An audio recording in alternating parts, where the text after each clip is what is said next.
Yo, it's Ian Lives. Now, welcome to another franchise ranking. I like doing these, you guys like watching them. So, I was looking for another franchise to check out. I always saw this when I was a kid, this DVD case. And I always heard about it. I'm not huge on like ghost movies, haunted house movies. I'm not huge on those. And I also heard that this one's kind of slow. I'm not a big fan of slow horror. So, I was kind of nervous getting into this franchise. Also considering that there's 10 of them. Now, before you guys are like, 10 of them? There's way more than that. I'm only doing the official ones. They made Amityville public domain.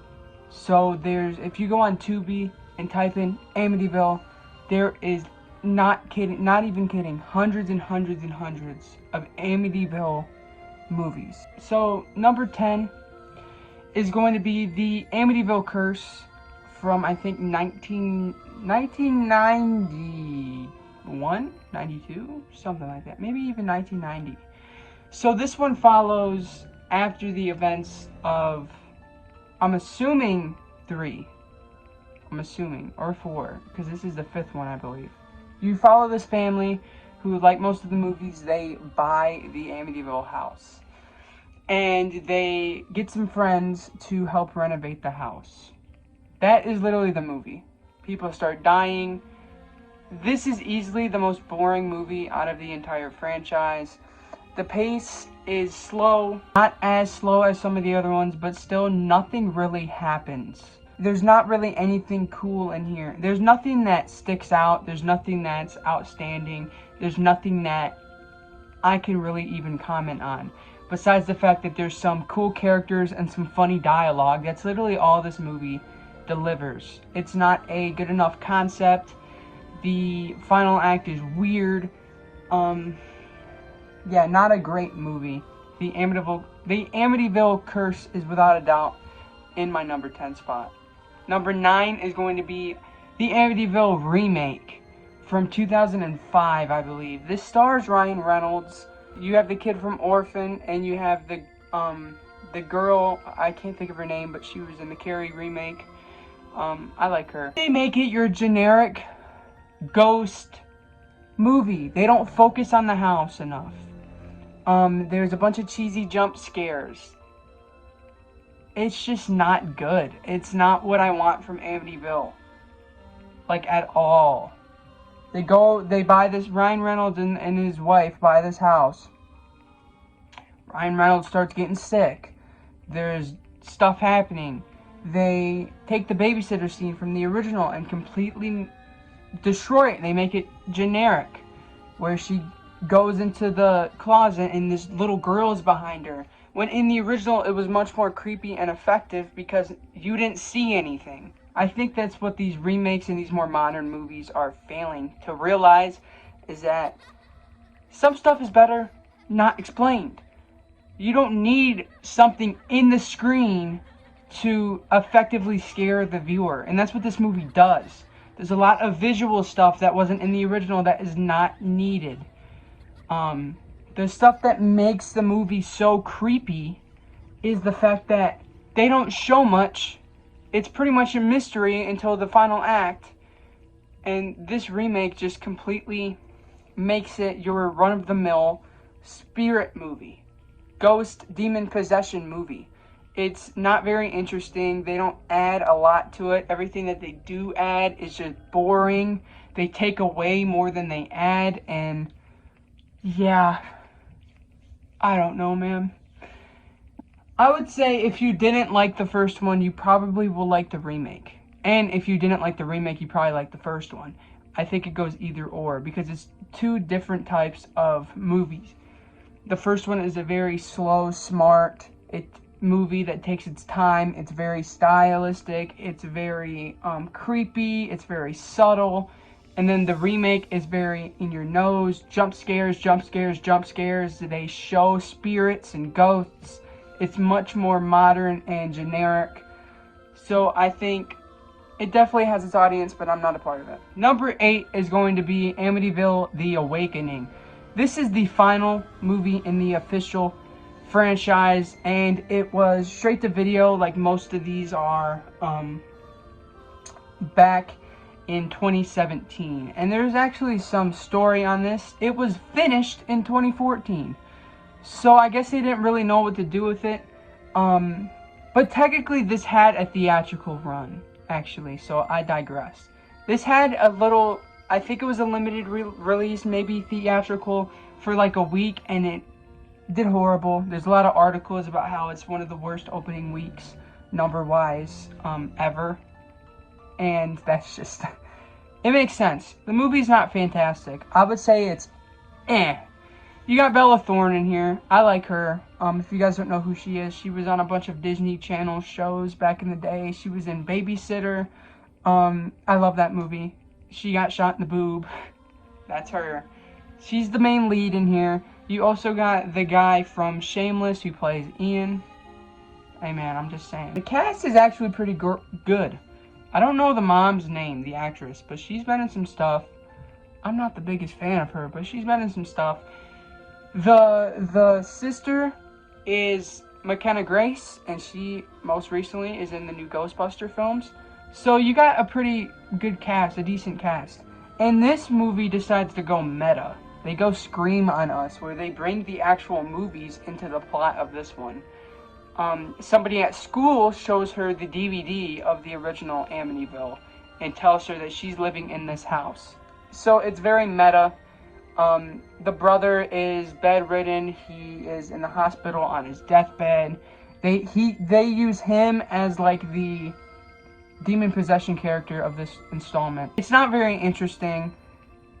It is very straight to video or straight to streaming services-esque. Even if it did have a little theatrical release, it very much feels like that. It's overscored. There's loud, generic horror music over every single scene. There's never a moment of silence, which makes it feel very cheap. The acting is not fantastic, even from the bigger actors here. The story isn't very interesting the whole way through, and I was bored at some times, for sure. And the final act is the worst final act of the whole franchise. It is a terrible final act. It's very, very, very cheesy and eye-rolly. It's just very dumb, where you got the brother, and he's possessed, and he's like, ugh. It's just very dumb, fakey, cheesy, whatever you want to call it. It is the worst final act of the movie, and one of the worst movies of the franchise. Moving on to number 7 is going to be Amityville 3D, which is not a great movie, and probably should be lower. But it's so much damn fun. This was during I think this is mid to late 80s, that 3D run that was happening. You got to see it in Friday the 13th, probably most famously in the horror genre. Again, it's a very kind of boring movie, but it's full of hilarious dialogue, weird decisions. They bring a creature into the mix, where the house turns into a monster at the end. And it's just weird, dude. It's very silly. I don't know why they went to that direction.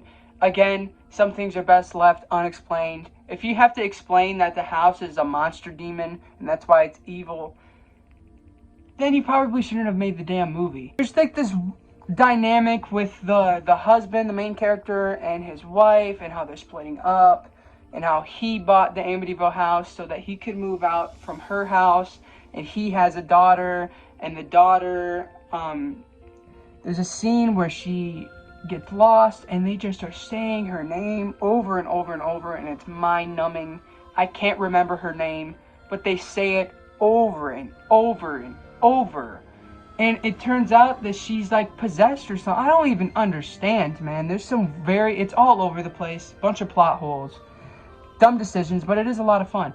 And the movie really doesn't make sense, because at the end the Amityville house blows up, and we all know that that's not true, because they made 6 movies after this damn thing, so something ain't right. Number 6 is going to be one of the fan favorites of the franchise, and it disappointed me that I wasn't huge on it, and that's Amityville Dollhouse. This was during the run of movies where they were making the Amityville house haunt objects. It's actually my least favorite of that era, as you could see. So, as the title suggests, Amityville turns into a dollhouse. It's pretty cool looking. It's the exact same house, but as a dollhouse. This family moves into, not the Amityville house, I don't believe. It's just like a different house. And they find this dollhouse in the shed. And they give it to their daughter for her birthday. I really liked, this was like the one thing that I liked about the movie that I thought was really well done. The house was kind of acted like a voodoo doll. So everything that the little girl did with the dollhouse happened to the house. There's a scene where where the brother's mouse goes underneath the bed in the dollhouse. And then the little girl, she's on the bed and it goes up and there's this huge mouse under it. It was very cool. There's a lot of cool moments using that technique. But it's just very silly. It's not fleshed out very well. The characters aren't super interesting. There's this whole dynamic with the brother's actual dad, because the main character is the new stepfather, who's new to the family, and he has 2 kids. The mom is there with the son, with her son. So it's the mom with the son. His dad, there's this whole thing where he comes back from the grave and he's like this weird zombie. It doesn't add much to the story. Yeah, I mean, I don't know. Number 5 is going to be Amityville, The Evil Escapes. Now, this is the first and only TV movie of the bunch. This aired on TV back in the late 90s, 89, I believe. My cat is in my room now. This is the first object possession one where they decide to haunt a lamp. This ugly ass lamp is at a yard sale, and this girl buys the lamp at a yard sale and gives it to her sister, who is the grandma of this family. And this mom and her 2 kids go to live with the grandma for a little bit, because I think she split up with her husband, whatever. And they set this lamp up and stuff starts happening, and the grandma thinks it's the kids and everything. It's very dumb, but it's extremely fun. This is on like the same level as Amityville 3D, but is on paper a much better movie in my opinion.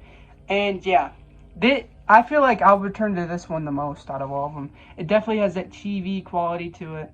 And again, I really enjoyed it. So Amityville, The Evil Escapes, pretty solid, I would say. Number 4 is going to be another object possession one, and that is Amityville New Generation, I think is what it's called. A New Generation. This is about a mirror that gets possessed, and it takes place in New York in this apartment. You have this artist who is living in the apartment. He gets this mirror from a homeless person who much later turns out to be somebody important to the original story. There you have a lot of special appearances in here. You have the guy from Nightmare on Elm Street 2, a bunch of other people, but I can't name it off the top of my head. The guy from American Werewolf in London. There's a lot of like cool little niche horror actors in here, which were cool to see. But yeah, it's a lot of fun, dude. They really tried to connect this one to the plot of the original movie, which was kind of a mess. I'm not going to spoil it, but the homeless guy has to deal with the story of the original movie. Again, it was kind of a mess, but it's such a blast, dude. This one is the most comedic out of all of them, and yeah, I highly recommend this one. I think this one gets it's underappreciated, I would say. I really enjoyed A New Generation. Number 3 is going to be the one that started it all, the original Amityville Horror. Yeah, it's at number 3. I kind of thought it was too slow, which is what I was fearing, but it's very, very, very successful with what it's trying to do. It's very effective. It's creepy. The whole thing with this family, it's very creepy. And yeah, there's not much to say about it, really. It's the same formula. It's the original formula where this family moves into this house and some stuff starts slowly happening. and they all write it down to just be a flu, and they figure out that it's actually this demon that's possessing all of them. The final act is really good, and this is like the most structured, actual feeling movie of the whole entire franchise for sure. I understand why it kickstarted a bunch of shitty VOD movies, because it is such a good concept that was executed pretty damn well, I think. Number 2 is going to be Amityville 2, Possession. This is another fan favorite, and for damn good reasons. It acts as a prequel to the original, where it's about the family that got killed by the son. This is about that, and you got the guy from Rocky in here. I don't know his name, but it's Paulie, that actor. He's in here, which he plays like this abusive, shitty guy, but I just can't help but love him because of the actor. And yeah, I mean, it also is the most, like, it feels kind of like a spin, like they were trying to hop on the Exorcist train, which makes sense. You know, that was probably still big around that time, because this focuses the most out of all of them on an actual person being possessed, and he's haunted pretty much. And then the last, like, big chunk of the movie takes place in the psych ward, which was such a much needed, or prison, one of the two. It was such a much needed change for the franchise, and I'm glad that that installment went to that direction. And I think it was just it's the most scary out of all of them as well, and it's very well made. I can see why Amityville 2 has a huge fan base. And then number 1 is Amityville 1992. It's about time. This was another one that was hyped up for me. And, yeah, dude, I watched it. The first 30 minutes, I was like, this is not very good. I'm going to be completely honest. I was not digging it. That final act rolls around. Best final act of the whole franchise. Hands down, dude. They mess with time, where the character's old. They're getting older because the time is moving. It's very cool how it was done. If you guys don't know, this was another object possession one. I guess it's not a trilogy because there's 4 of them. I'm kind of stupid. But this time, it's a clock that's haunted, and this house gets it. You know, the usual concept.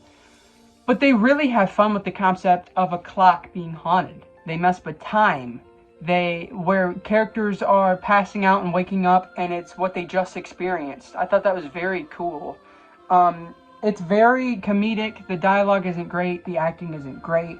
But it's still just a load of fun, and they utilize the concept very well. Again, that final act, it made the movie for me. It made me appreciate the entire movie. There's some great kills in here. Some of the best effects of the whole franchise. And yeah, I loved Amityville 1992. Without a doubt, it's my favorite. Is it the best? Probably not. I would say either Amityville 2 or the original is the actual best. But 92 is my favorite, by far. I absolutely loved it. It's a lot of fun. And it's just really well made. They had fun making it. I could tell that they had fun with the concept. They really utilized it. And, yeah, I highly recommend that one if you're going to check one out. From any of these, I think anyone will have a good time with 92.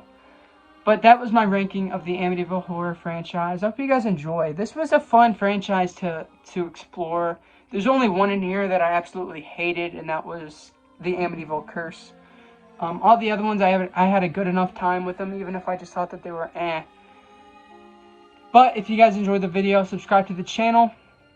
Follow my Instagram at IanLives_, and follow my Letterboxd at wehateian. Thanks for all the support. For real, I mean it. And let me know any other franchises that you want me to rank. And I will catch you guys next time. Peace.